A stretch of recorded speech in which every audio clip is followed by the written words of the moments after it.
يوم يفر المرء من أخيه وأمه وأبيه وصاحبته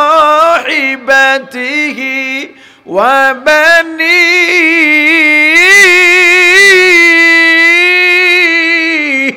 পরকালে আল্লাহ দুইটা জায়গা বানিয়েছেন আমাদের জন্য, একটা জান্নাত আর একটা জাহান্নাম। জায়গা কয়টা? কি কি? এই দুই জায়গার বাইরে ইচ্ছা করলেও কেউ যাইতে পারবে না। ইচ্ছা থাকুক চাই না থাকুক, জান্নাত অথবা জাহান্নাম, এই দুই জায়গার এক জায়গায় যেতেই হবে। জান্নাত জাহান্নামের বাইরেও কিছু মানুষ থাকবে মধ্যপন্থা জায়গায়, ওইটা জাহান্নামের থেকেও আফসোসের হবে। এজন্য ওটা উল্লেখ করার কিছু নাই এবং ওটা আলাদা কোনো জায়গা নাই। প্রশ্ন, জান্নাত জাহান্নামের দরকার কি? কিয়ামতের দরকার কি? পরকালের দরকার কি? জবাব, দুনিয়ার কর্মের ফল ভোগ করার জন্য পরকাল, ইনসাফ প্রতিষ্ঠার জন্য পরকাল, আল্লাহকে সরাসরি দেখা যাবে পরকালে। আবার প্রশ্ন, দুনিয়ার কর্মের ফল ভোগ করতে পরকাল লাগবে কেন? যারা অন্যায় করে এই অন্যায়ের সাজা হিসেবে পরকালের জাহান্নাম, যারা নেক ও ভালো কাজ করে তার ফলাফল ভোগ করার জন্য পরকালের জান্নাত। আপনি বলতে পারেন দুনিয়ায় অন্যায় করলে দুনিয়ায় তো সাজা দেওয়া যায়, কোর্ট আছে, আদালত আছে, বিচারক আছে, আবার ভালো কাজ করলে দুনিয়ায় তো পুরস্কৃত করা যায়, তাহলে পরকালের দরকার কি? প্রশ্নের পিঠে প্রশ্ন, উত্তরের পর আবার প্রশ্ন ওঠে। প্রথম প্রশ্ন কি ছিল? পরকাল কেন? উত্তর কি ছিল? দুনিয়ার কর্মের ফল ভোগ করার জন্যে। উত্তরের পিঠে আবার প্রশ্ন, দুনিয়ার কর্মের ফল তো দুনিয়ায় ভোগ করা সম্ভব, সেটা সাজা হোক আর মজা হোক। এটার উত্তর, ভালো কাজের সব ফলাফল, পূর্ণ ফলাফল দুনিয়ায় গ্রহণ করাও সম্ভব নয়, দেওয়াও সম্ভব নয়, এবং অন্যায়ের শাস্তি, বিচার কিংবা ইনসাফ, পূর্ণাঙ্গ ইনসাফ চাইলেও দুনিয়ায় প্রতিষ্ঠা করা সম্ভব নয়। ঠিক যে বলছেন? বুঝা না বুঝা? বুঝা কইছেন? বলেন তো কেন সম্ভব না? আমি এই ময়দানে দুনিয়ায় যত ভালো কাজই করি না কেন সব ফলাফল দুনিয়ায় পাবো না, পুরস্কার পাওয়া সম্ভব না।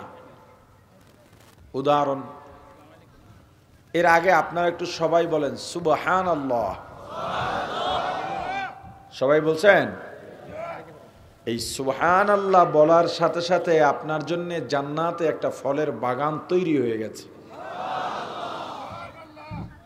কি তৈরি হয়েছে? জোরে, ফলের বাগান। কয়টা গাছে বাগান হয়? 10টা, 20টা, 100, 1000? ওরে ভাই, ওয়াজ তো এখানের থেকে ওদিকে বেশি চলতেছে ভাই। বাইরে যারা কথা বলতেছেন, প্রয়োজন আছে হয়তো আপনার কথা বলবেন, কিন্তু আপনার কথার সাউন্ড যেন আমাদের মাহফিল পর্যন্ত না আসে। যেহেতু দিনই একটা মজলিস, আমাদের ক্ষতি করেন না। আপনার প্রয়োজনও মিটান, আমাদেরকেও ক্ষতির বাইরে রাখেন। আচ্ছা, আমার একটা অ্যাগ্রো ফার্ম আছে, প্রায় 3000 আম গাছ আছে সেখানে। এত সুন্দর সুন্দর আম গাছ, লম্বা লম্বা আম হয়। এরপর এইটারে কেউ বাগান বলে না।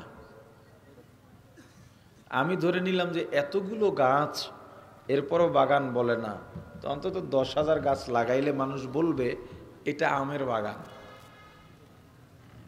আমি এই কথাটা এজন্য বললাম, 1-2 হাজার গাছেও একটা গাছের বাগান হয় না। বাগানটা কত বড় হতে পারে এটা বোঝার জন্য একটা গাছের সাইজ কেমন এটা নিয়ে কথা বলি। রাসূল করিম সাল্লাল্লাহু আলাইহি ওয়াসাল্লাম বলেছেন, জান্নাতের একটা ফল গাছ কত বড় হবে? জান্নাতের একটা ফল গাছের ডালপালা শাখা প্রশাখা 500 মাইল জুড়ে ছড়িয়ে ছিটিয়ে দখল করে থাকবে। কত মাইল? 500 মাইলে কত কিলো হয়? 1 কিলো সমান সমান, দুঃখিত, 1 মাইল সমান সমান 1.5 কিলোর একটু বেশি। অনেকে 1.5 কিলো হিসাব করেন, করতে অসুবিধা নাই, কিন্তু একটা জায়গায় সমস্যা আছে। সেটা হলো আমরা যখন সফরে বের হই তখন কসরের হিসাব করতে গিয়ে ভুল হয়ে যাবে। 48 মাইল দূরত্ব বা তার থেকে বেশি ডিস্টেন্সের নিয়তে যদি কেউ জার্নিতে সফরে বের হয়, তখন নিজের এলাকা ছাড়ার পর থেকে এই পথের জায়গাগুলো 4 রাকাতওয়ালা কোনো নামাজের ওয়াক্ত পড়লে 2 রাকাত ফরজ পড়বে। তাহলে 48 মাইলে যদি 1.5 কিলো ধরেন তাহলে হয় 72 কিলো, কিন্তু 72 কিলোতে কসর হয় না। ওই যে 1.5 কিলোর একটু বেশি, তাতে প্রায় 78 কিলো হয়।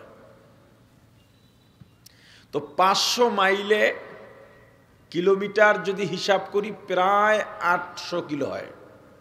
কত হয়? তাহলে জান্নাতের একটা ফল গাছ কত কিলো? 800 কিলো। কত? এবার আসেন, এই একটা ফল গাছ আমি ঢাকার 0 পয়েন্টে লাগাবো। কোথায়?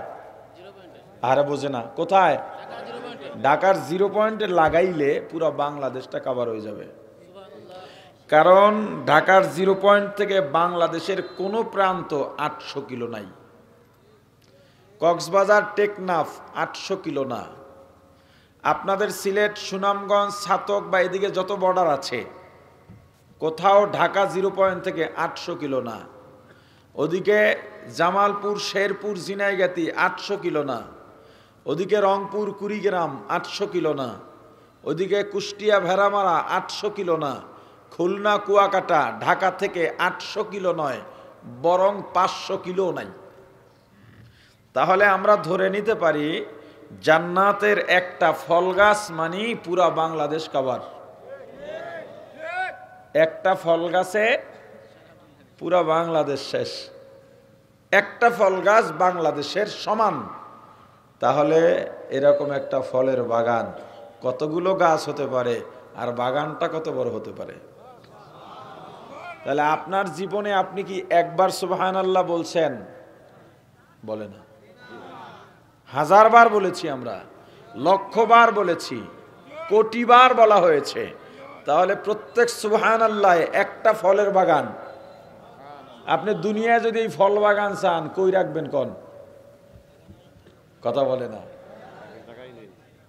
তাহলে কি বুঝলেন? সব নেক আমল বা ভালো কর্মের পুরস্কার বা ফলাফল দুনিয়ায় চাইলেও সম্ভব। এবার আসেন অন্যায়, সাজা। কেউ যদি খুন করে তাকে কি বলে? খুনি। খুনির সাজা কি? শরীয়তের আইন এবং বাংলাদেশের প্রচলিত আইন। বাংলাদেশে যেই সংবিধান, যেই আইন আছে, ব্রিটিশ ল, ব্রিটিশের আইন চলে বাংলাদেশে, যেটা ডক্টর কামাল হোসেন প্রণয়ন করেছিলেন। এই দুইটা আইনে খুনির সাজা এক। যদি বিনা কারণে কেউ কাউকে খুন করে, অনেক সময় ভুলেও একজনের হাতে আরেকজন খুন হয়ে যেতে পারে। কিভাবে? আপনার সঙ্গে বন্ধুর তর্ক হচ্ছে, মহব্বতের তর্ক হয় না? ধাক্কা দেয়, এ বুকে একটু ছোট্ট করে ঘুষি দেয়, এমনি দুষ্টুমি করে, সবাই করে, সব বন্ধু বান্ধব করে, আমরাও করি, বড় হুজুররাও করে। কিন্তু কোনো কারণে ধাক্কাটা একটু জোরে লাগছে বুকে, এবং একটু এমন জায়গায় লেগেছে সাথে সাথে তার দম বন্ধ হয়ে গেছে, মরে গেছে। এই খুনের সাজা হবে না, কথা বুঝতে হবে। যেটা প্রপার খুনি, সে খুন করছে, সে সন্ত্রাসী হতে পারে, টাকার জন্য খুন করতে পারে, রাজনৈতিক প্রতিহিংসায় খুন করতে পারে, ভাড়াটিয়া খুনি হতে পারে। এই ধরনের খুনের সাজা বাংলাদেশের আইন এবং শরীয়তে এক। কি সেটা? খুনিকে ফাঁসি দেওয়া। খুনিকে, একজন মানুষকে কয়বার ফাঁসি দেওয়া যাবে? জোরে বলেন। একবার। একবার ফাঁসি হবে কয়টা খুনের বদলে? একটা। একজন খুনি 10টা খুন করছে, কয়টা? তার একটা খুনের বদলে একটা ফাঁসি হয়ে গেল, বাকি রইল কয়টা? তারে কি আর ফাঁসি দেওয়া সম্ভব? দরকার তো 10টা ফাঁসি দেওয়া, কিন্তু একজনকে কয়টা ফাঁসি দেওয়া যায়? একটা ফাঁসি দেওয়া যায়। এখন এই যে বাকি 9 জন আছে যাদেরকে খুন করছে, এরা কি বিচার পাবে না? এই বিচার হবে কিয়ামতের ময়দানে। 2 নাম্বার বলেছিলাম, উদাহরণ পরে, বাকিটা পরে বলছি। ইনসাফ প্রতিষ্ঠার জন্য পরকাল। আল্লাহ শ্রেষ্ঠ ইনসাফগার। ক্ষুদ্র প্রাণী পিঁপড়া জুলুমের শিকার হবে আর বিচার না পেয়ে মরে যাবে, এটা হতেই পারে না। আল্লাহ এটা চান না। আল্লাহ পিঁপড়ার প্রতিও ইনসাফ প্রতিষ্ঠা করবেন, এজন্য পরকাল। কিভাবে? আমরা জানি কিয়ামতে হাসরের ময়দানে জিন আর ইনসান উঠবে। কারা উঠবে? মানে জিন আর মানুষ। আসলে না, কিয়ামতে সব প্রাণী উঠবে। কি কারণে? ইনসাফ, ন্যায় পরায়ণতা প্রতিষ্ঠার জন্যে। দুনিয়ায় একটা প্রাণী আছে, কুকুর।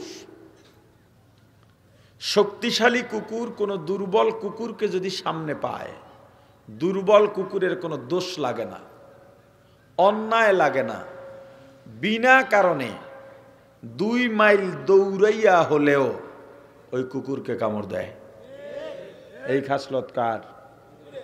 আসতে বলেন কেন? আরো জোরে। কোন মানুষের মধ্যে এই খাসলত দেখলে, ও দেখতে মানুষ, চরিত্র কুকুরের। গরিবের উপরে হামলা করা, শক্তি পাওয়ার পরে দুর্বলের জমি দখল করা,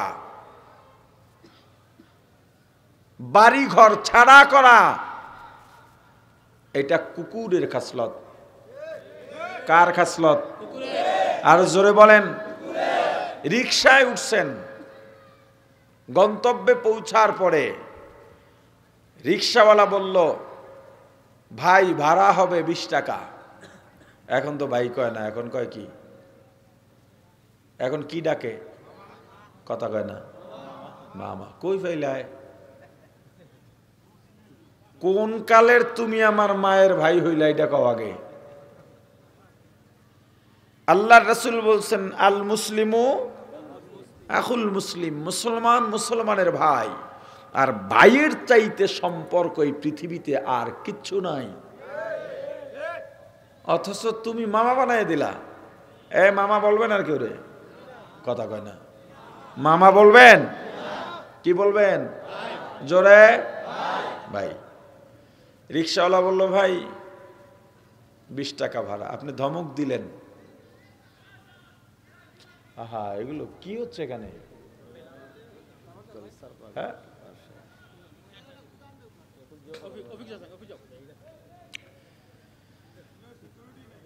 আপনি ধমক দিলেন, এই বেটা তুই আমার চিনস? এই একদল মানুষ আছে দেখবেন, আমার চেনো আমি কে, এই দাপট দেখায়। নিজের দাপট না, এর দুলাভাই আছে, এর খালু আছে, এর প্রিয় অভিভাবক আছে, এদের দাপট দেখায়। এগুলো মানুষের খাসলত নয়। কিসের খাসলত? আমার কাছে যদি কেউ বলে ভাই আপনি আমার চেনেন, আপনারা বেশি কিছু চেনা তো দরকার নাই, আপনার নাম আব্দুল্লাহ, আমার নাম আব্দুর রহিম, শেষ। আরে বলে না। আমার গত কয়েকদিন আগে আমার বাড়ির মাদ্রাসার মাহফিল হয়েছে, তো ধর্মমন্ত্রী গেছিলেন আফামা খালিদ সাহেব। উনি যেহেতু গেছেন, প্রশাসনের বহু লোকজন গেছে, মেহমানদারি চলতেছে, আমি একটু দেখা করতে গেছি মেহমানদারি ঠিক আছে কিনা। অফিসার একজন বললেন, হুজুর আপনারা পাইছি, ভালো হয়েছে, একটা জানার বিষয় কি, হুজুররা কি এক হইতে পারে না? আমি বলছি না। হবে না কেন? আমি বলছি আপনি আশা করেন কেন? হুজুররা এক হবে এই আশা আপনি কেন করতেছেন? মানুষ বাস্তবতা বাইরে আশা করে বলে হতাশ হয়। বলল দিনের স্বার্থে তো সবাই মিলতে পারে। দিনের স্বার্থ যাদের আছে তারা মিল আছে, তাকে মেলার জন্য ফিডাফিডি লাগে না। আর যাগো দিনের স্বার্থ নাই, গো ফিডেও মিলান যাইব না, হিসাব তো সোজা। তা তো মিলতে চান কেন? মিলানোর দরকার কি? মিলবে না। বউ শাশুড়ি জীবনেও মিলবে না। তুমি কেন আশা করো তোমার বউকে তোমার মা মেয়ের মতো ভাববে? বৃথা আশা করা। তুমি কেন আশা করো তোমার বউ তোমার মাকে মা মনে করবে? বৃথা আশা। এই আশা করো না, যেইটা শতের মধ্যে 5টাও পাওয়া যায় না, সেই আশা করে বসে আছে। আর হুজুররাও এই ওয়াজ করে আধা ঘন্টার টাইম শেষ করে দেয়, কোনো দরকার নাই। তুমি যদি পুরুষ হও, বাস্তবতা মেনে মা আর স্ত্রীর মাঝে দাঁড়াও। কি করবা দাঁড়াইয়া? থিমটা মনে রাখেন। আমি কিন্তু এমনিতে আজকে প্রায় 1 সপ্তাহ অনেক অসুস্থ। আজকে ফার্স্ট এই কথা ক্লিয়ার হচ্ছে। গলা দিয়ে এতদিন কথাই বের হয় না, জোরে কথা বলে দেখবেন আবার গলা আটকে গেছে। তাই সুর টুরের আশা আজকে করেন না। পরশু তাই এই ওয়াজ শুনছে দেখছেন, আজকে সুর ছাড়া কথা কর অদা ছিল। গত বছর কয়ে গেছিলাম বাস তোল তো। আরো আসিল, সিজর রেখে গেছিলাম। দেখছো নি, মাশাআল্লাহ। আচ্ছা ওগুলো বলবো, তাহলে এই কথাটা শেষ করে গতবারের বয়ানই শেষ করবো। মাশাআল্লাহ। তাহলে আজকে হুদা সিজার কথা না, আজকে পুরো বয়ানই সিজার হবে, সব জায়গা সিজার করে এলাম আজকে। আচ্ছা কি বলতেছিলাম? মাঝে দাঁড়াবেন, থিম মনে রাখবেন। একদিকে কে আছেন? কে আছেন? আর একদিকে বউ। মা যদি তোমার বিবির ব্যাপারে নালিশ দেন, দেবেনি। 100-র মধ্যে 2 জন মা যদি এমন পাওয়া যায় নালিশ দেন না, এটা অস্বাভাবিক। সোজা কথা, এটা কি অস্বাভাবিক। এবং আপনার প্রতি আল্লাহর বিশেষ দয়া। মা নালিশ দিলে আপনি যদি দেখেন মায়ের নালিশটা ঠিক না, মা মানুষ তো, ভুল নালিশ তো দিতেই পারেন। আপনি মাকে বুঝাইতেও যাবেন না যে মা আপনার নালিশ ঠিক না, এটা বুঝাইতে যাবেন না। মাকে বলবেন আচ্ছা মা আমি দেখতেছি, আপনি চিন্তা করেন না, আমি আপনার অসম্মান হতে দেব না। একটু কথায় আপনার মা খুশি না বেজার? জোরে। আর একদিকে আছে কে? আপনার মা বাবা ভাই বোনের বিরুদ্ধে কিছু বলতে শুরু করছে, সাথে সাথে চুপ করাই দেবেন। মায়েরটা শুনছেন, এটা শোনা যাবে না। বুঝতেছেন না? বউয়েরটা তোমার কোনো অধিকার নাই আমার মা বাবার ব্যাপারে, আমি তাদের সন্তান, আমার কাছে আমার মা বাবার নালিশ আসবে, এটা হতেই পারে না। এরপর বিবিকে সান্ত্বনা দেবেন, বিবি অন্য পরিবেশ থেকে আমার ঘরে আসছো, আমার পুরো সংসারটা তুমি সাজায় রাখছো, আমার অসুস্থতায় তুমি পাশে থাকো। মা দোয়া করেন ঠিক আছে, বিয়ের পর স্বামীর খেদমত বিবি করে। কে করে? এমন কি আমি খাইতে না পারলে তুমি খাওয়াইয়া দাও। মা দেখতে এলে মাও খাওয়ান, কিন্তু সপ্তাহে 1 দিন বা 2 দিন, আর তুমি 3 ওয়াক্ত খাওয়াই দাও আমারে। আমার সুখী দুঃখী তুমি, রাত 3টায় মন চাইছে আমার একটু চা খাইতে, তোমারে বলছি তোমার চোখে প্রচন্ড ঘুম, বিরক্ত হও নাই, চা বানাই দিছ। তুমি আমার কাছে গুরুত্বের জায়গায় আছো। আমার মা বাবা বয়স হয়ে গেছে, তাদেরকে কষ্ট দিও না মৃত্যুর আগে। তাদের ব্যাপারে তুমি কিছু বললে আমি কষ্ট পাব। আপনি যদি বিবিকে একটু কথা বুঝায় বলেন, ও যদি মানুষ হয় আপনার প্রতি তার ভালোবাসা আরো বেড়ে যাবে। এরপর একদিন কি করবেন, বাজার থেকে একটা গোলাপ কিনবেন, সুন্নত। এটা আর একদিন গতবারই মনে হয় বলছিলাম, সুন্নত। গোলাপ কিনে নিয়ে যাবেন, ফুলটা দিবেন। ধরো একটা ফুল আনছি, সুন্নত বলে এমনে কথা কয় না, এমনে পুরা রোমান্টিক হয়ে যাবেন, সেই বিয়ের প্রথম যুগে চলে যাবেন। মহিলা মানুষ নিয়ন্ত্রণ করা একদম সহজ, যদি আপনার ভিতরে ভালো একটা মন থাকে আর ভালোবাসা থাকে। মেয়েরা ভালোবাসা চায়, সম্পদ চায় না, কয় না টাকার পাগল। আর হুদা কথা, ভালোবাসা না পাইলে তখন টাকার জন্য পাগল হয়। একটা নিয়ে থাকতে তো হবে তাকে, কথা কয় না। ভালোবাসাও পাবে না, টাকাও পাবে না, এটা তো হতে পারে না। আপনি ভালোবেসে দেখেন, আপনার বিবি আপনার জন্য জান কোরবান করে দেবে। মাঝে মাঝে একটু চকলেট নিয়ে যাবেন, মিষ্টি নিয়ে যাবেন। মার জন্য তো নেবেনই, বিবির জন্য স্পেশাল করে যেদিন নেবেন একটা মিষ্টি নিয়ে যাবেন, সাথে আর একটা আপনার জন্য, ছেলে মেয়ের জন্য না। ওদিন তাকে বুঝাবেন তুমি আমার কাছে আলাদা। সবার জন্য নিয়ে বিবি এইটা তোমার, এইটা আমার, এটা কিন্তু আলাদা হলো না, এটা সবার সাথে হলো, কথা কয় না। কিন্তু একদিন নিয়ে যাবেন তার জন্য আলাদা। ছেলে মেয়েটা কিছু না, আজকে তুমি আর আমি, আর কেউ না। কি হয়েছে ভাই? ইয়া আল্লাহ, ভালো চেয়ার দেন, আমি তো জাজরিলে এসে বসে। সময় সুযোগ আছে, বাড়ির ছাদ যদি থাকে, উঠান যদি থাকে, পর্দা দেওয়া থাকে, ব্যাট বল নিয়ে ক্রিকেট খেলবেন বউর সাথে। বউ আপনার সাথে পারবে না, তবু আপনি মাঝে মাঝে ইচ্ছে করে ঠকবেন, এইটা সুন্নত। আরে কথা কয় না, এটা কি সুন্নত? যাই হোক, আপনি অবাস্তবকে আশা করতে গেলেই হতাশ হবেন। অবাস্তবকে আশা করবেন না। পরকালে আল্লাহ ইনসাফ প্রতিষ্ঠা করবেন। একটা পিঁপড়া বেইনসাফির শিকার হবে, এটা আল্লাহ সইবেন না। কুকুরের খাসলত নিয়ে কথা বলছিলাম। একজন রিকশাওয়ালাকে ধমক দিছেন, উনি পাল্টা ধমক দিতে পারে নাই। কেন?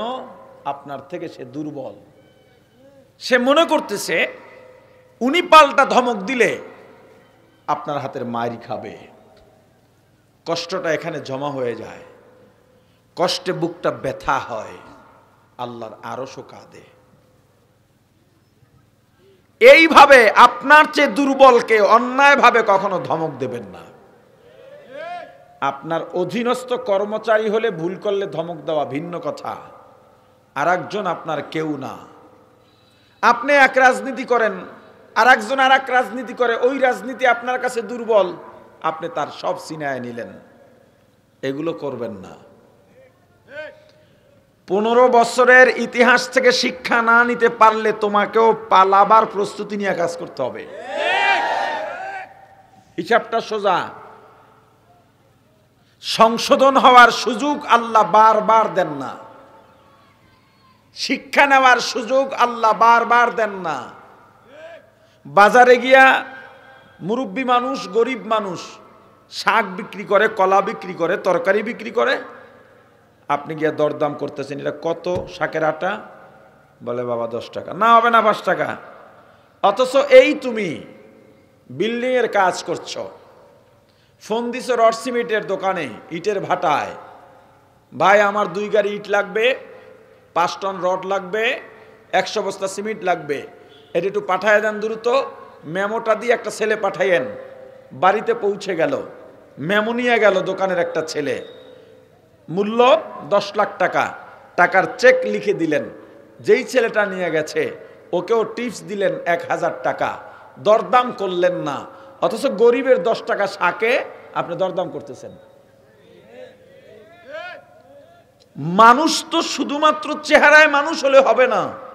আমি সব জায়গায় বলি এখন এই কথাটা, এবং এটাও বলি, আজকের এই বয়ানে আমার কথায় হতে পারে আপনার জন্য মোস্ট ইম্পর্টেন্ট কথা হলো এটা, এই যে আমাকে দেখেন এটা আমি না, এই যে আপনাকে আমি দেখি এটা আপনিও নন। তাহলে আপনি কে, আপনার পরিচয় কি? আমি কে, আমার পরিচয় কি? ঘরের ভেতরে দরজা বন্ধ করে অন্ধকারে নির্জনে একা একই যেটা করে বেড়াই, ভেবে বেড়াই, দেখে বেড়াই, ওটাই আপনি, ওটাই আমি। বাইরে তো সবাই দরবেশ সেজে বের হয়, পতিতালয়ের বেশ্যাও তো বাইরে বোরকা পরে বের হয়। আরে বাইরে তো সবাই মহারাজা, বাইরে তো সবাই একেবারে সাদা দিলের মানুষ, বাইরে তো সবাই বড় দরবেশ মানুষ, কিন্তু মূল পরিচয়টা যখন আমি একা থাকি, রাত গভীর অন্ধকার, আমার হাতে মোবাইল, কি দেখছি, কার সাথে কথা বলছি, কি ভাবছি, কি লিখে রাখছি, মেসেঞ্জারে কার সাথে কি ষড়যন্ত্র করছি, এইটাই আমার আসল পরিচয়। তাহলে করণীয় কি? অন্যের সমালোচনা বাদ দাও, প্রথম কথা। দ্বিতীয় কথা, কি করবা তাহলে? প্রতিদিন ঘুমের আগে আয়নার সামনে দাঁড়াও, আয়নার সামনে দাঁড়াও। আয়নার সামনে দাঁড়াইলেই ভিতরে একজনকে দেখা যাবে। কিসের ভিতরে? আয়নার ভিতরে একজন দেখা যাবে। তাকে প্রশ্ন করো, তোমার কাঠগড়ায় তাকে দাঁড় করাও। কথা বুঝতেছেন? কি বলতেছি বুঝতেছেন? আয়নার সামনে দাঁড়াইলে ভিতরে একজনকে দেখা যাবে, তাকে তোমার কাঠগড়ায় দাঁড় করাও। হে আব্দুল্লাহ, আব্দুর রহমান, আব্দুর রব, আব্দুল খালেক, আজকের ফজরের নামাজের অবস্থা কি? হে আব্দুল্লাহ, বের হইয়া যে দোকানে গেলা, চা দোকানে বসলা, এখন বাংলাদেশে আর ফতুয়া বিভাগ লাগে না, সব ফতুয়া চলে চা দোকানে। কোথায় চলে? আর চা দোকানের যত ফতুয়া সব হইলো ভেজাল লাগাই না ফতুয়া, হুজুরকে বিরুদ্ধে ফতুয়া।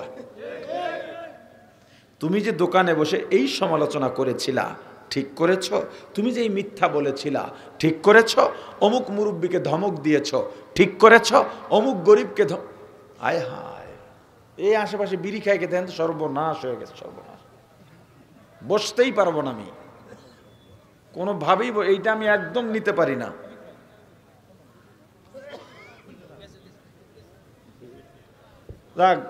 দমকায়েন না, দূরে সরাই দেন, দূরে যায় গান জায়গায় দেখুন, তবু সমস্যা নেই।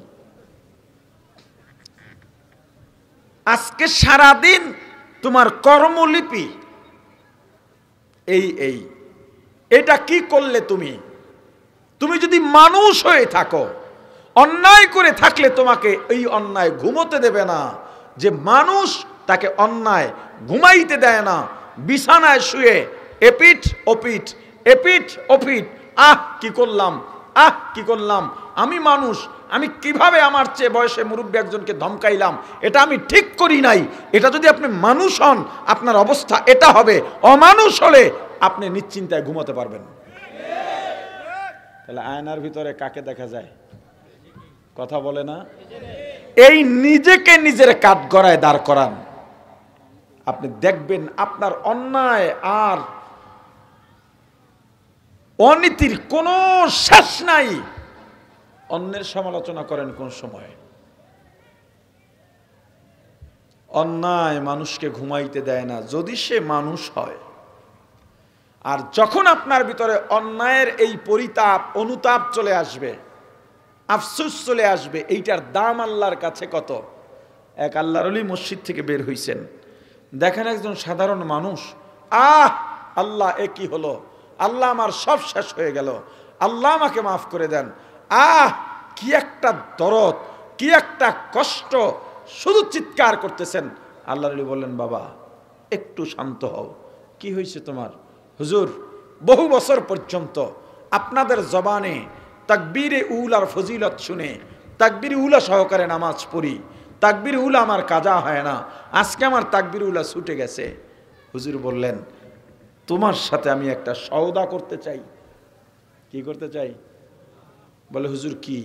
বলে আমার জীবনের যত তাকবীর উলা আছে, মৃত্যু পর্যন্ত যত তাকবীর উলা হবে, সব আমি তোমাকে দিতে চাই। তোমার এই আহ শব্দটা আমি নিতে চাই, দেবা? সাধারণ ব্যক্তি অবাক। কৌতূহল বেড়ে গেল, হুজুর আপনার মতো মানুষের একটা সিজদা আর আমার সারা জীবনের ইবাদত এক হবে না, কারণ আলেমের ইবাদতের সম্মান অনেক উঁচু মানের। তো আপনার তাকবীরুল্লাহ আমাকে দিয়া আমার নেবেন কেন? হুজুর বললেন, সারা জীবনের তাকবীরুল্লাহর কাছে তোমার এই শব্দের কাছে, আফসোসের কাছে তাকবীরুল্লাহ কিছুই না। এখন আরেকটা কথা মুখস্থ করেন, যে গুনাহ করে সে খারাপ মানুষ, যে গুনাহ করে সে, বলেন, যে গুনাহ করে সে, যে নেক আমল করে সে ভালো মানুষ, যে নেক আমল করে সে, আর যে গুনাহ করে তওবা করে সে আরো ভালো মানুষ, যে গুনাহ করে অনুতপ্ত হয় সে আরো ভালো মানুষ। কিয়ামতের ময়দানে ওই দুর্বল কুকুরটা আল্লাহকে বলবেন, আল্লাহ আমার কোনো দোষ ছিল না, আমাকে কামড়াইছে, আমি কোনো প্রতিবাদ করতে পারি নাই। আল্লাহ বলবেন, কামড় কয়টা দিছে? 2টা। দাঁত ঢুকছে? 1টা ঢুকছে। রক্ত বের হইছে? এত ফোঁটা বের হইছে। কত দূর দৌড়েছিল? 2 মাইল ধাওয়া করছে। এত তো আর আল্লাহ জিজ্ঞেস করবেন না, আপনাদের বোঝার জন্য বলতেছি। আল্লাহ দুনিয়ার দুর্বল কুকুরকে দুনিয়ার শক্তিশালীটার মতো ওখানে বানিয়ে দেবেন, আর দুনিয়ায় যেটা শক্তিশালী ছিল ওকে দুর্বল বানিয়ে দেবেন। দুনিয়ায় যতটুক শক্তি ছিল দুর্বলকে ঠিক ততটুক শক্তি দিবেন, সাওয়া সাওয়া করে দেবেন। দুনিয়ায় যতটুক দুর্বল ছিল ওখানে ততটুক দুর্বল করে দেবেন। কত বড় ইনসাফগার! এবার দুনিয়ার দুর্বলটাকে পরকালে আল্লাহ বলবেন, ওরে দৌড়ানি দে, খবরদার, তোরে যেই কয় কদম দৌড়ে কামড় দিছে ওই কয় কদম দৌড়ে কামড় দিবি। তোরে যেখানে যেখানে কামড় দিছিল তুইও সেই জায়গায় কামড় দিবি। যতটুক ব্যথা পাইছিলি ও যেন তার থেকে ব্যথা বেশি না পায়। বাস কামড় দিছে, প্রতিশোধ শেষ। আল্লাহ বলবেন, তোমরা মাটি হয়ে যাও। এটা হলো প্রাণীর বিচার। এবার মানুষ, খুনি কাতেল দাঁড়াবে, মাকতুল পাশে এসে দাঁড়িয়ে যাবে। সব যাদেরকে খুন করা হয়েছে, মাকতুল দাঁড়িয়ে যাবে, বলবে, আল্লাহ আমার কোনো দোষ ছিল না, আমার ছোট ছোট ছেলে মেয়ে এতিম হয়ে গেছে, আমার স্ত্রীকে বিধবা করেছে, আল্লাহ আমার অনেক ক্ষতি করেছে, আমি আজকের বিচার চাই। তাহলে আল্লাহ কি বলবেন? যে তুই ওরে খুন করে আলা। পরকালে মানুষের বিচার এভাবে হবে না। আল্লাহ কাতেলকে বলবেন, খুনিকে বলবেন, 1 খুন পরিমাণ এত ন্যাক দেওয়া লাগবে, ন্যাক দিয়ে দে, যদি থাকে দেবে। দ্বিতীয় জন আসবে, ন্যাক দে। তৃতীয় জন আসবে, ন্যাক নাই, 2 জনই সব লইয়া গেছে, 1 জনই সব লইয়া গেছে। এবার বলবেন, মাকতুল, যাকে খুন করছিলি তার গুনাহ তোর আমল নামায় নে। এই খুনি পুরা নেক থেকে খালি হইয়া গুনার বোঝা মাথায় নিয়া আল্লাহ বলবেন, জাহান্নামে চলে যাও। এটা হলো মানুষের বিচার। একজনের কাছে টাকা পাবেন, দিতে চান না, এসে বলল, ভাই জীবনে আমি ওয়াদা খেলাফ করি নাই, করব না, টাকা দাও। আপনি বললেন, ভাই সদগায় কি বলে, কর্জে হাসানায় দানের চাইতেও সব বেশি জানি, কিন্তু সম্পর্ক নষ্ট হয়, আমি টাকা দিতে পারবো না। পরে আপনার বউ পাঠাইছেন তার কাছে, তার বউয়ের কাছে, কারণ কানের কাছে যে থাকে মানুষ তার কথা বেশি শোনে, এই জন্যে মানুষ বউয়ের কথা বেশি শোনে। ম্যাজিস্ট্রেটের কাছে যাবেন, জজের কাছে যাবেন, দেখবেন মানুষ ম্যানেজ করে কারে? পিয়ন রে, দারোয়ান রে, ড্রাইভার রে। নাইলে দারোয়ানের 10 তলা ঢাকায় বাড়ি হয় কি এমনি এমনি নি? যাক, আপনি বউ বলার পরে চিন্তা করলেন, ঠিক আছে 10,000 টাকাই তো দাও, দিয়া দিলেন। 1 সপ্তাহ পরে দেবে, 1 সপ্তাহ গেল, মাস গেল, বছর গেল, এখন আপনাকে দেখলে আর এক পথ দিয়া যায়, হঠাৎ সামনে পড়ছে, ভাই টাকাটা দেবেন না? হ্যাঁ ভাই, টাকা দিয়ে করবেন কি? আপনার টাকা হ্যাঁ জিগায় করবেন কি? আছে না নাই? এত টাকা করেন কেন? আপনার টাকা মেরে খাচ্ছি নাকি? এলাকা সাইরা যাইতে গেছি নাকি? এমন অপদার্থ আছে না নাই? আরো জোরে বলেন। এখন আপনি দৌড়াইতে দৌড়াইতে টাকা আর পাইলেন না, জোতার তলি ক্ষয় হইয়া গেল, আপনি মারা গেছেন। আপনি এই টাকাটা প্রাপ্য ছিলেন না, পাইলেন না তো দুনিয়ায়, এইভাবেই থাকবে, কিয়ামতে এটা আপনাকে দেওয়া হবে।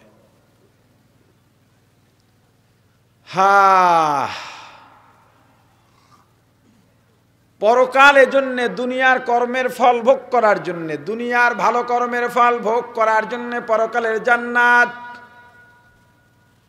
দুনিয়ার মন্দ কর্মের ফল হিসাবে পরকালে দেওয়া হবে জাহান্নাম। জান্নাত কি জিনিস? শান্তির বালাখানা। কেমন শান্তি? সারা দুনিয়ার সুখ শান্তি এক জায়গায় করলে জান্নাতের এক জাররা শান্তির সমান হবে না। জান্নাতীরা হাউজে কাউসার পাবে। কি পাবে? জোরে বলেন না। হাউজে কাউসার কি, এ ব্যাপারে একদিন আলোচনা করেছি। আজকে হাউজে কাউসারের পরিচয় দেব না, হাউজে কাউসারের গুরুত্বটা কি সেটা দেখেন। হাসরের ময়দান কায়েম হয়ে যাবে, ইসরাফিলের যা যা কাজ সব শেষ। বালাগঞ্জের মানুষ বালাগঞ্জে উঠবে, সিলেটের মানুষ সিলেটে উঠবে। হাসরের ময়দান কায়েম হবে কোথায়? গত কয়েকদিন আগে স্বাধীন হয়েছে কোন দেশ কইতে পারেন? সিরিয়া, শাম। আমার রাসূল বারবার ইশারা করেছেন এখানে হাসরের ময়দান হবে। হাসরের ময়দান কায়েম হওয়ার পরে যার যার আমল অনুযায়ী সব তো হাসরের ময়দানে যেতে হবে। আমল অনুযায়ী কেউ কেউ সাওয়ারিতে মুহূর্তের মধ্যে হাসরের ময়দানে পৌঁছে যাবে, কেউ কেউ হেঁটে হেঁটে যাবে, কেউ কেউ হামাগুড়ি খেতে খেতে যাবে। আর এক দল মানুষের পা থাকবে উপরে, এই নিজের মুখমণ্ডল মাটির মধ্যে এভাবে ঘুরাইয়া ঘুরাইয়া টেনে হেসড়ে চোখ অন্ধ হয়ে যাবে, রক্তাক্ত হয়ে যাবে। কষ্ট করতে করতে হাসরের ময়দানে গিয়া পুষবে। বিজ্ঞানীরা বলেন সূর্যের দূরত্ব জমিন থেকে 9,30,00,000 মাইল দূরে। সূর্যের মধ্যে 9টা মতান্তরে 11টা মতান্তরে 13টা মুখ আছে, 12টা মুখ বন্ধ, একটা মাত্র মুখ খোলা। ওই এক মুখ দিয়া যে আগুন বের হয় সেটা উপরের দিকে যায়, মানুষের দিকে আসে না। দৈনিক 70,000 রহমতের ফেরেশতা ওই আগুনের উপরে নিয়মিত পানি ঢালে। এরপরও চৈত্র মাসের রৌদ্র, ভাদ্র মাসের রৌদ্রের তাপ সহ্য করতে পারি না।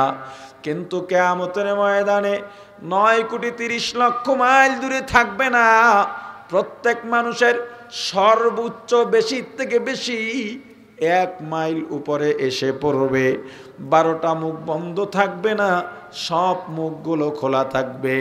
মনের ভুলেও একজন ফেরেশতা 1 ফোঁটা পানিও ঢালবে না, বরং আল্লাহ বলে দিবেন, ওরে সূর্য তোর মধ্যে যত তাপ আছে ছেড়ে দে, ছেড়ে দে।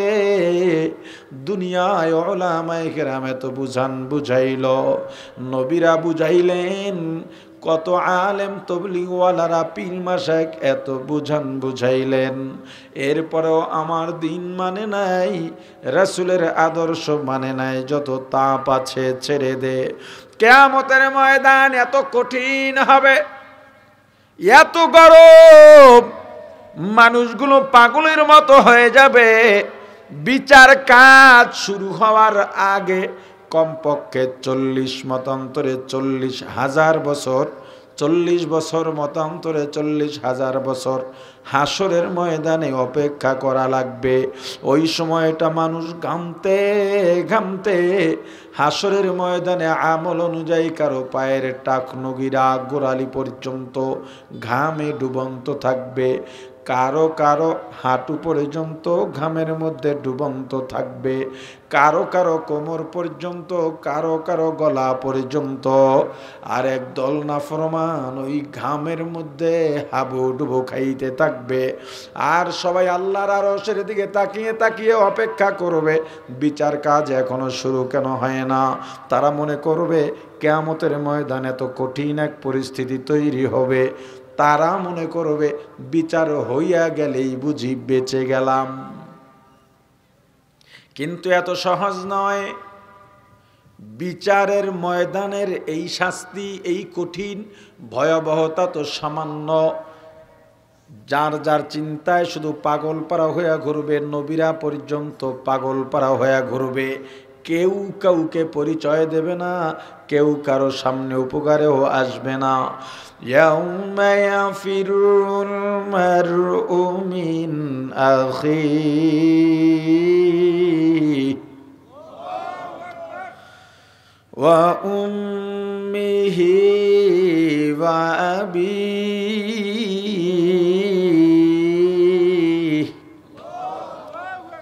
ওয়া সাহিবাতিহি ওয়া বানিহি।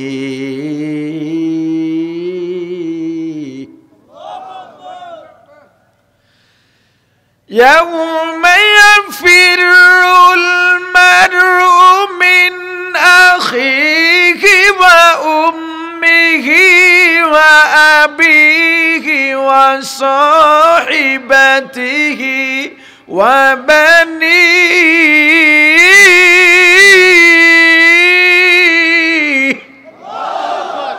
কিয়ামতের ময়দান পরিস্থিতি এত ঘোলাটে হবে, সন্তানকে মা বাবা দেখলে সন্তান ইয়াফিরু পালাবে, মা বাবা সন্তানকে দেখলে পালাবে, ভাই ভাইকে, ভাই বোনকে, বোন ভাইকে, বন্ধু বন্ধুকে, স্বামী স্ত্রীকে, স্ত্রী স্বামীকে দেখলে পালাবে।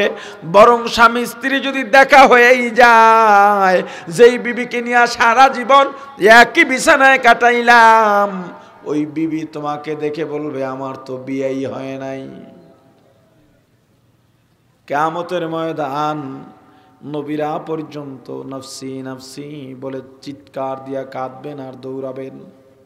নবীদের কাছে অনেক উম্মতরা যাবে, সাধারণ মানুষ যাবে, বলবে তোমরা পয়গম্বর মুহাম্মদুর রাসূলুল্লাহ সাল্লাল্লাহু আলাইহি ওয়াসাল্লামের কাছে যাও।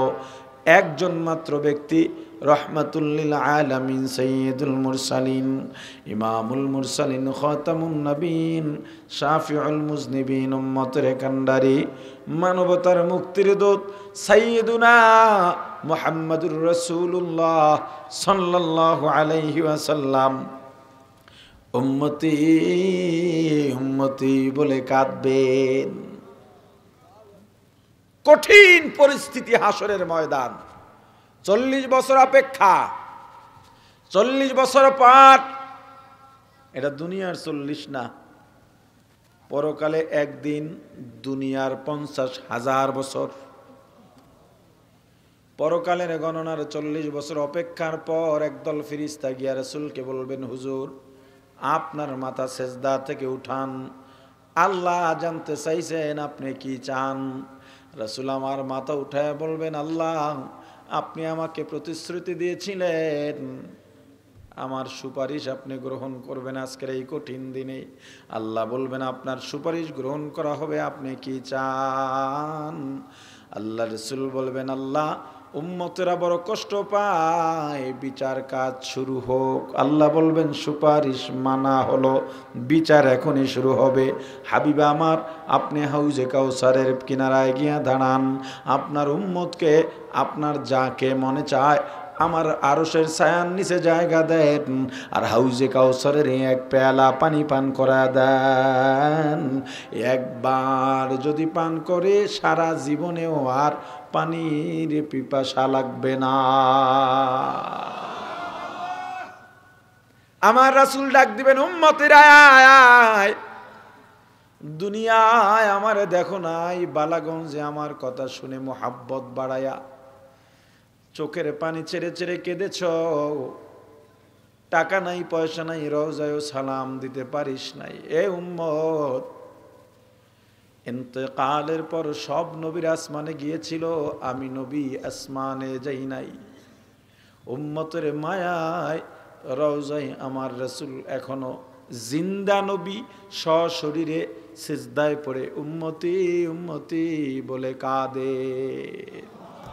মুহাম্মদ আরবি হ্যায় ওয়া নবী রাস্তে পেশোয়া, মুহাম্মদ আরবি হ্যায় ওয়া নবী রাস্তে পেশোয়া, আলম হুয়া উসকি পয়দা इससे उजाला, आलम हुआ उसकी पैदाइश से उजाला। शफीउल उमम हमारा नबी रोज़ क़यामत, शफीउल उमम हमारा नबी रोज़ क़यामत,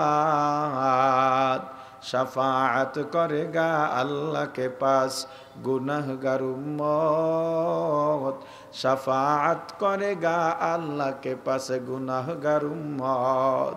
प्राणेर भाई आमार, नबीजीर आह्वान पाइया उम्मतगुलो दौड़ दिबे हुमरी खाइया, कार आगे के जाइते पारे, किन्तु माझे माझे बेशिरभाग उम्मतके फिरिस्तारा बाधा देबेन, এই কই যাও, ধমক দিয়া বলবেন দাঁড়া এখানে, রাসূলের সামনে যাওয়ার কোনো অধিকার নাই। বাধা প্রাপ্তরা চিৎকার দিবেন, ওগো আল্লাহর রাসূল দেখেন আমাদেরকে আসতে দেয় না।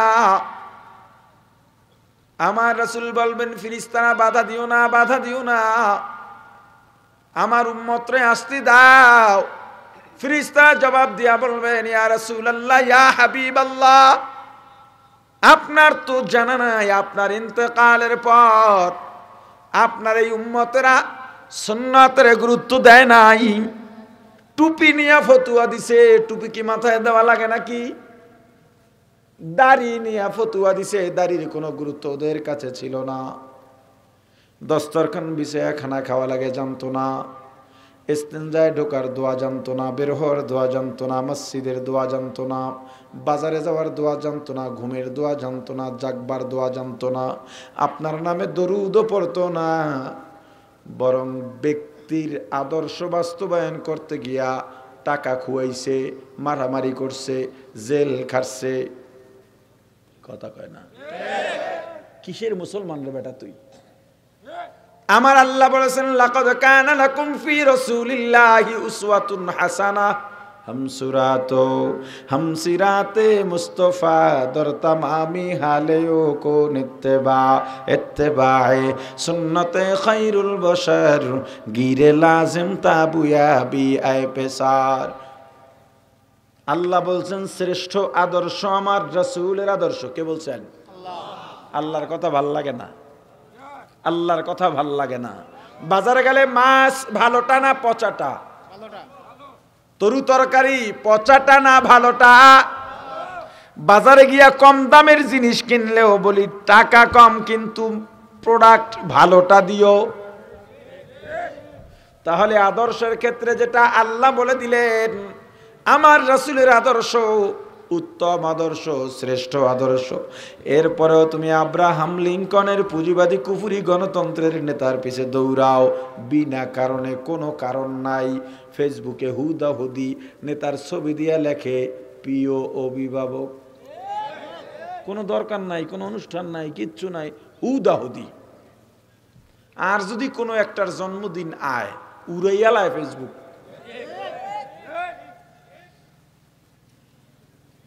আমার রাসূলের অবমাননা হইলে তোমাকে যদি বলি ভাই চলো একটা প্রতিবাদ করি, আমরা তো জিহাদ করতে পারবো না, আমাদের ক্ষেত্র নাই, আমাদের শক্তিতে আছে একটা মিছিল দেওয়া, একটা প্রতিবাদ করা, চলো বলে আমার দলীয় সিদ্ধান্ত আসে না, যা তোর দলের সাথে তোর জাহান্নামে যেতে হবে।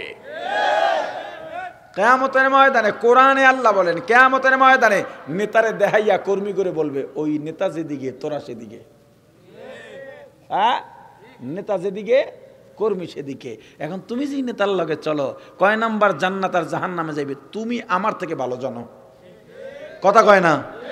কারণ তোমার নেতায় মামলা বাণিজ্য দিয়া ফেসিবাদ থেকে টাকা খাইয়া রাস্তায় উড়াইছে, এটা তুমি জানো। আরে কথা কয় না? তুমি ভালো করে জানো। প্রস্তুত থাকো, তোমার সঙ্গে কিয়ামতের ময়দানে আল্লাহর কাঠগড়ায় মুখোমুখি হব। প্রাণের ভাই আমার, রাসূলের বিরুদ্ধে বললে তোমার গায়ে লাগে না, কষ্ট পাও না, প্রতিবাদের কথা উঠলে বলো এটা হুজুরদের কাজ, আলহামদুলিল্লাহ হুজুররাই জান্নাতে যাবে, তোমাদের দরকার নাই। কিন্তু তোমার দলের নেতার বিরুদ্ধে বললে স্টেজই গুতায় দিই, 4-5টা ধরে মারে। হ্যাঁ, ওরে ক্ষমতা, এই বাংলাদেশে কেউ বুঝে নাই পতন হবে, বুঝি নাই, কথা কয় না। আর আমি আন্দোলনে নামছি পোলাপান নিয়ে। বাংলাদেশ সবচেয়ে কঠিন জায়গা ছিল যাত্রাবাড়ি। এই জায়গায় নেতৃত্ব দিয়ে আন্দোলন করছি, মাঠে, ঘরে বইয়া না। তখনও বুঝি নাই যে এই আন্দোলন সাকসেস হবে। ধৈর্য নিছি, এটা কেমনে সাকসেস হবে? এই নেট বন্ধ করে দেয়, এই কারেন্ট বন্ধ, এই ওয়াইফাই বন্ধ, সব বন্ধ, কেমনে কি? পাসপোর্ট পকেটেই রয়েছে। আরে ভাই, বাঁচার চেষ্টা করা লাগবে না? যদি ফেল হইতো আমাদের এই আন্দোলন, আজকে বস। কিন্তু আল্লাহ জালিমের স্থায়িত্ব রাখেন না, আল্লাহ রাখেন না। শিক্ষা গ্রহণ করতে হবে আমাদের সবার। প্রাণের ভাই আমার, ফেরেশতা বলবে, হুজুর আপনার এই উম্মত গুলো আপনার সুন্নত মানে নাই।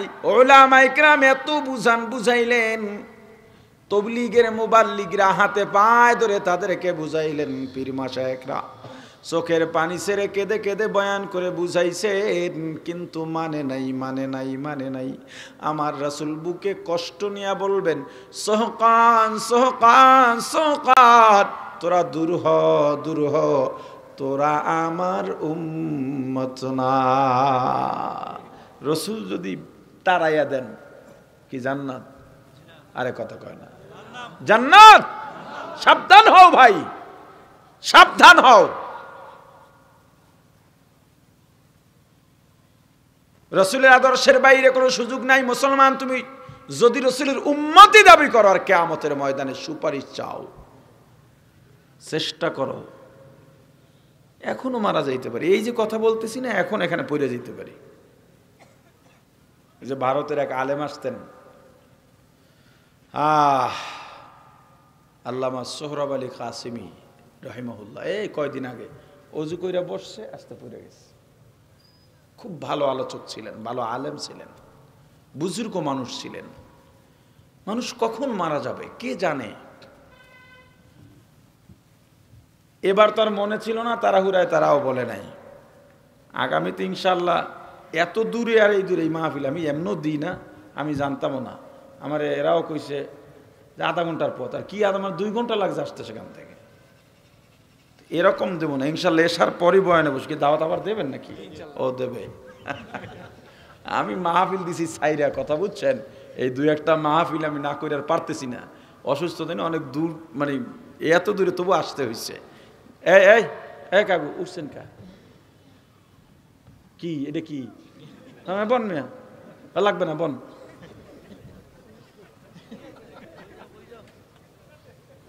আচ্ছা যান। আমি মেহমানে ফেলায় যাবেন আপনারা? আচ্ছা, ওই যে আর একজনের সাথে এর কিন্তু এইটা নাই, এটা সুযোগ উঠছে। এই কোনোটা চলবে না, ঠিক আছে? আমি শেষ করে দিতেছি, গাড়ি আসবে। শোনেন, আগামীতে ইনশাআল্লাহ যদি আল্লাহ বাঁচায় রাখে, আমি চেষ্টা করবো এশা এখানে পড়ার, এবং এশার পর থেকে 10টা 2.5 ঘন্টা করে 3 ঘন্টা একা বয়ান করবো ইনশাআল্লাহ, ঠিক আছে? হ্যাঁ ঠিক আছে, আর লাগবে না। তো ওই সময় তো সুযোগ পাবো কথা বলার, মনে করাই দিলে এই আলোচনা থেকে শুরু হবে। আর গত বছর যতটুকু ছিল ওইটু এখন বইলা দিই, মানে আমি যদি ওইটাই শুরু করতে পারতাম তাহলে একটু মজা বেশি পাইতেন। এখন এটা এখানে না রাখলে গত বছরটা পূর্ণ হচ্ছে না। আমার এখন মনে পড়ছে, আমি আপনাকে বলে গেছিলাম মনে রাখতে, কিন্তু আপনারা এটা মনে রাখছেন। এটা শেষ করে দিই একটু, আল্লাহ ভরসা, আল্লাহ টাইম লম্বা করে দিব। ওই যে আমার ঘড়ি দেখায়, গাড়ি এই পড়বো। সংক্ষেপে বলি, সিজার শুধু। আচ্ছা, সিজারের যে ব্যাপার, আল্লাহর রাসূল গর্ব করবেন কোন বিষয়? তার উম্মতের সংখ্যাধিক্য নিয়া। এজন্য আল্লাহর রাসূল বলেছেন জুমা কম বানাইতে। কি কারণে? ঈদগাহ কম। মনে করেন এই বালাগঞ্জে যদি বড় একটা ঈদগাহ থাকে, বালাগঞ্জের সব মানুষ এসে ওই ঈদগাহে নামাজ পড়বে। নামাজ শেষ, পুরা এলাকাটা সুন্নতের সাজে সজ্জিতদের দখলে। যেদিকে তাকাবে টুপি, যেদিকে তাকাবে বগলে যায় নামাজ। এটা দেখা, এটা রাসূলের জন্য গর্বের। কিন্তু এটা ইসলাম বিদ্বেষীরা, এটা বলেছিলাম যে ইসলাম বিদ্বেষীরা যত আবিষ্কার করে, এটা দুনিয়ার কল্যাণ আছে ঠিক, তবে প্রত্যেক আবিষ্কারের পিছনে তারা এই পরিকল্পনাটা রাখেই যে এইটার সাথে কিভাবে ইসলামকে ছোট করা যায়, ইসলামকে পরাজিত করা যায়। তারা দেখলো যে মুসলমানের সংখ্যা বেড়ে যাচ্ছে, এই একটা স্লোগান শুরু করলো, ছেলে হোক মেয়ে হোক দুটি সন্তানই যথেষ্ট। কথা কয় না? দেয় নাই, মুসলমান থামে না। এগো এক একজন আর 4টা 5টা 10টা পোলা পান। এখন তো হুজুররাও কি সুন্দর, জিগেইলে বয়স হয়ে গেছে, দাড়ি পেকেছে, ভাই মাই পোলা কয়টা? কয় আল্লাহ দিলে আছে একজন, কেউ কয় 2জন। শরম করে না? তো 2জনে শরম করে না বেটা? আমার 6 ছেলে মেয়ে, আলহামদুলিল্লাহ। কইছি একটা ফুটবল আর একটা ক্রিকেট টিম রেডি করতে হবে, দরকার হলে বিয়া 4টা পর্যন্ত করবে। ছেলে মেয়ে আল্লাহর নেয়ামত, ওরা রিজিক নিয়ে আসে, ওরা রিজিক নিয়ে আসে। আচ্ছা, যখন দেখলো না মুসলিম জনসংখ্যা কমে না, তখন স্লোগান পাল্টায় বলে দুটির বেশি নয়, একটি হলে ভালো হয়। এরপরে দেখলো না এতেও কাজ হচ্ছে না, এরপরে চলে এলো সিজার। সিজারের মাধ্যমে সন্তান যদি নেওয়া হয়, ভূমিষ্ঠ করানো হয়, ওই মা সর্বোচ্চ 2টা সন্তান নিতে পারে, রিস্কে আরেকজন পারে, এর বেশি চাইলেও পারে না। এখন বলেন বিনা কারণে কি সিজার করাবেন? কথা বলে না, করাবেন? করাবেন না। বয়ানটা কি ছিল আমার মনে আছে, বয়ানটা ছিল সন্তানের প্রতি মা বাবার দায়িত্ব নিয়ে। কারণ সিজারের কথাটা আমার ওখানেই আসে যেখানে সন্তানের প্রতি মা বাবার দায়িত্বের কথা বলি। সন্তান ভূমিষ্ঠ হওয়ার পর 7 দিনের মধ্যে 3টা কাজ করা সুন্নত। 1 নম্বরে সুন্দর দেখে একটা নাম রাখবেন, নাট বল্টু ট্যাবলেট ক্যাপসুল না। আল্লাহর অনেকগুলো সিফাতি নাম আছে, রাসূলের অনেকগুলো নাম আছে, নবীদের নাম আছে, সাহাবীদের নাম আছে, আল্লাহ ওয়ালাদের নাম আছে। এই নামের সঙ্গে মিলাইয়া সুন্দর একটা নাম রাখবেন, অর্থবহ ইসলামিক নাম। 2 নাম্বার, 7 দিনের মধ্যে আপনার যদি তৌফিক থাকে আকিকা দেবেন। 3 নাম্বার, মাথা কামানো, চুল মাথা মুন্ডানো। এরপরে সন্তান যখন কথা বলা শুরু করবে, প্রথমেই সন্তানের ভিতরে জন্মের পরে ডান কানে ইকামত, বাম কানে আজান, এটা তো আছেই। এরপরে সন্তান যখন কথা বলা শুরু করবে, তখন আপনি প্রথমেই তাকে তাওহীদের বীজ অন্তরে ঢুকায়া দেন। চেষ্টা করেন সন্তান দিয়া বলানো, লা ইলাহা ইল্লাল্লাহু মুহাম্মাদুর রাসূলুল্লাহ। সন্তান বড় হচ্ছে, সন্তানকে এখন সবচেয়ে বড় সমস্যা মোবাইল। সব মায়েরা অযোগ্য হয়ে গেছে, কাঁদতেছে, মোবাইল দিয়া বসায় রাখে। কাজ করতে গেছে মায়, সন্তানকে মোবাইল দিয়া বসায় রাখছে। খানা খায় না, সন্তানরে কার্টুন দেখাইয়া খানা খাওয়ায়। তুমি অযোগ্য মা, এটা করেন না। সন্তানের জন্য এখন তো অনেক আর্টিফিশিয়াল খেলনা পাওয়া যায়, কাঠের খেলনা। এই খেলনা কিনে দেন। ছেলে হইলে ছেলেদের রিলেটেড খেলনা কেনেন, মেয়ে হইলে মেয়েদের রিলেটেড খেলনা কিনে দেন। এর মধ্যে যেন কোনো প্রাণীর মূর্তি না থাকে, ছবি না থাকে। আপনি সন্তানকে সময় দেন, সন্তানের সঙ্গে হাসি মশকরা করেন, খেলাধুলা করেন। সন্তানের সামনে স্বামী স্ত্রী ঝগড়া করবেন না। ও মা, সন্তানের সামনে ঘরে তুমি মাথায় কাপড় ছাড়া থেকো না। কারণ তুমি যেভাবে থাকবা, তোমার সন্তান তোমাকে যেভাবে দেখবে, বাইরের মহিলাদেরকেও ওইভাবে দেখতে অভ্যস্ত হবে। এ পর্যন্ত থাক, কারণ না হয় গাড়ি পাবো না।